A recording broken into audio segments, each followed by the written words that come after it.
Welcome to I news. పశ్చిమాసియా రణక్షేత్రం ఇప్పుడు మరింత భీకరంగా మారింది. ఇరాన్ రాజధాని టెహ్రాన్ ను లక్ష్యంగా చేసుకుని ఇజ్రాయెల్ డిఫెన్స్ ఫోర్స్ ఐడిఎఫ్ వినాశకరమైన దాడులకు దిగింది. ఈ ఆపరేషన్ లో ఇరాన్ కీలక నేత సుప్రీం లీడర్ సలహాదారు అలీ లారిజానీని టార్గెట్ చేసినట్లు సమాచారం అందుతోంది. టెహ్రాన్ నగరం క్షిపణి దాడులతో దద్దరిల్లిపోతుండగా ఇరు దేశాల మధ్య యుద్ధం పరాకాష్ఠకు చేరుకుంది. అసలు ఇజ్రాయెల్ జరిపిన ఈ మెరుపు దాడిలో ఎంతటి విధ్వంసం జరిగింది? లారిజానీ పరిస్థితి ఏంటి? ఇప్పుడు చూద్దాం. టెహ్రాన్ అగ్నిగుండంగా మారింది. ఇరాన్ చేసిన దాడులకు ప్రతిగా ఇజ్రాయెల్ తన ప్రతీకార ఇచ్ఛను ప్రపంచానికి చాటి చెప్పింది. అర్ధరాత్రి వేళ ఇరాన్ రాజధానిపై ఇజ్రాయెల్ యుద్ధ విమానాలు డేగళ్లా విరుచుకుపడ్డాయి.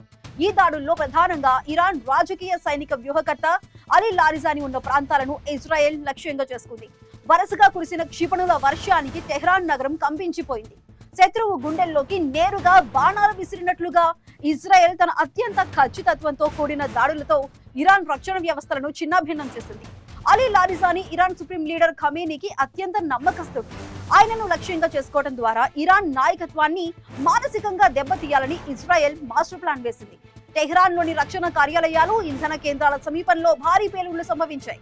ఇరాన్ ఎయిర్ డిఫెన్స్ వ్యవస్థలు ఇజ్రాయెల్ క్షిపణులను అడ్డుకోవడానికి ప్రయత్నించినప్పటికీ ఐడిఎఫ్ దూకుడు ముందు అవి నిలవలేకపోయాయి. నగరం అంతా ఎటు చూసినా మంటలు, నల్లటి పొగమేఘాలు కమ్ముకున్నాయి. ఈ దాడితో ఇరాన్ సర్కార్ ఉలిక్కిపడింది. ప్రతీకారంగా తాము కూడా ఇజ్రాయెల్ పై మరిన్ని శక్తివంతమైన క్షిపణులను ప్రయోగిస్తామని టెహ్రాన్ హెచ్చరిస్తోంది. అటు అమెరికా కూడా ఈ పరిణామాలను నిశితంగా గమనిస్తోంది. ఇరు దేశాల మధ్య పోరు కేవలం క్షిపణి దాడులకే పరిమితం కాకుండా పూర్తి స్థాయి యుద్ధానికి దారి తీసేలా కనిపిస్తోంది. టెహ్రాన్ వీధుల్లో సైనిక కవాతులు, మరోవైపు బాంబుల మూతలతో ప్రజలు భయంతో వణికిపోతున్నారు.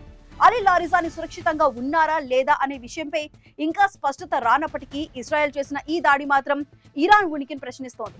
రాబోయే గంటలు పశ్చిమాసియా భవిష్యత్తును నిర్ణయించనున్నాయి.